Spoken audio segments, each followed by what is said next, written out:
Good afternoon, folks. This is Matt Russell. I'm going to walk you through the history correction process.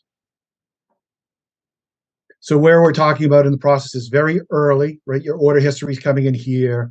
You're feeding off to supply planning out here. Where we are right here is history correction. I've generally referred to this as history management, just because your history is correct, but it does need to be managed. So just a quick reminder that outliers are not good or bad. They just are and should be anticipated. You know, all data sets are going to have outliers, but not having an outlier would be an outlier. So statistically speaking, there has to be a few clean data sets out there, but the majority of what we see is not clean. So as a planner, I need the ability to easily identify and address these outliers in accordance to my business process rules. Do want to take one moment. I want to call out that we're walking through statistical outliers. If you have peaks that were generated by promotion and you can identify that promotion specific period, you would reduce your chain history by your promotional volume first before running it through this corrected.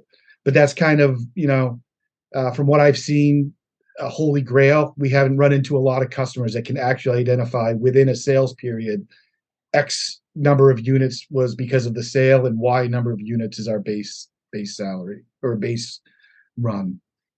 So we start with the selected history in. We've got calc-based identifying the outliers. We can auto-correct those. We can manually correct those. So there's really two pieces of logic here. Firstly, it's parameters and logic to determine when a data value is flagged as an outlier.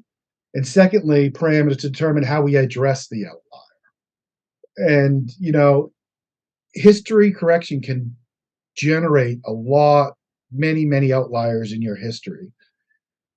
Reality is you're probably not going to want your planners to go through each and every one. And we do have the ability to set this as automated correct, or you can flag it item as manually corrected.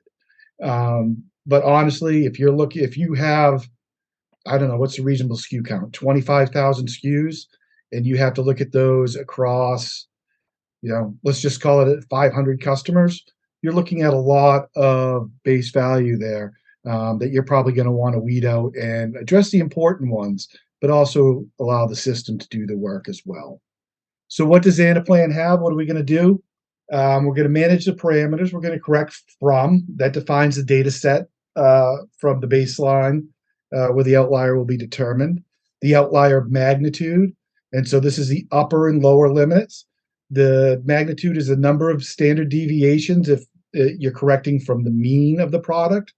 If it is from the trend or the trend seasonal, you're using the root mean squared deviations for those who are really tied to the math and important to the math. We have to tell the system what to correct. Spikes is when we go above the upper limit. Dips are when we go below. Correct to and correct period by period. Down below, we've got some one-offs that are really meant to set up at system startup and not really managed on an ongoing basis. So we won't see these parameters, the minimum periods of history, substitute from seasonal trend, substitute to seasonal trend. Those are going to stay on the global parameters page, but are tools that Anaplan lets you have. So let's just start and look at Anaplan itself. Here's your landing page. We're at product 1 for Walmart USA. For our purposes, this is the lowest level of our hierarchies, but in reality, you would be working your history correction at the level of hierarchy you're planning at, right? So if you're working up in product family, you'd be correcting your history at product family. So our first choice up here is we get to edit the parameters. And so our choices are, we can correct from mean or from trend. Right now we're seeing that this is from trend, right? If we want to set mean as our outlier, we select that. The system spins for a second or two while it's determining where it's going. And now we see that our outliers, these points above the graph, are still outliers, but we're not seeing the growth rate that we expect. Usually, most of the time, what we see is correction from a trend, and then it's an order of magnitude. So right now, we're set at an order of magnitude of 1. That's fairly tight. See a lot of places use 2 here, so we can adjust the 2, and we're going to see these lines expand in fewer outliers. See, by expanding to 2, we pulled a lot of the peaks are now within our range of normalcy, so to speak. We can turn off corrections. We can just affect the spikes. We can just do the dips, or we could do both and correct to. We can correct to the mean. We can correct to the trend or the trend seasonal, or just down to the limit. And so for me, when I'm thinking, if I can consistently identify, well, this is good, this is promotional volume. I don't want to just bring that down to the limit, which a lot of folks do. If I know that I'm running a promotion, I might want to just bring that down to the mean or to the trend, rather than just bringing it down a little bit. And again, as we clump this data in here, our coefficient of variation becomes better as we go through. And so finally, in this edit parameters, the period by period, this is yes or no. And so if it is no, it is available for auto correct. When I set period by period to yes, over here on the right side, my period by period box is marked, so I can remember, I can go back and forth in history, and I can mark ones that I've addressed manually or ones that still need to be manual. And then additionally, we can decide up here how many years of history we want to show. If we delete that number entirely, we get full history, and we can view the period type in terms of a fiscal year or a rolling year. We're going to leave that blank so we just see all of our history. If I turn back off period to period, you can see my check boxes and ability goes away here. And then finally, if we really want, what we can do down here is manual correction in units. So we can just go into any week we want. Let's go out here where we got some volume.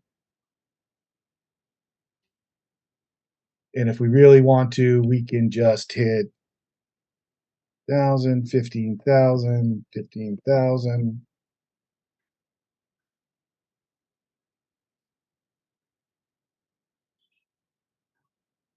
And now we can see our peaks are coming up here.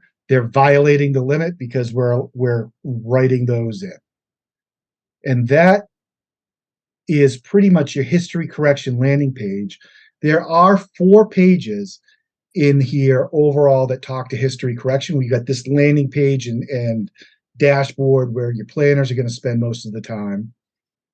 We've got a history correction summary, right? So we can take a look here, and for this product 1 for Walmart USA, we see that we're getting a 1% correction or a 1% increase in our baseline forecast just based on what we're doing for corrections alone.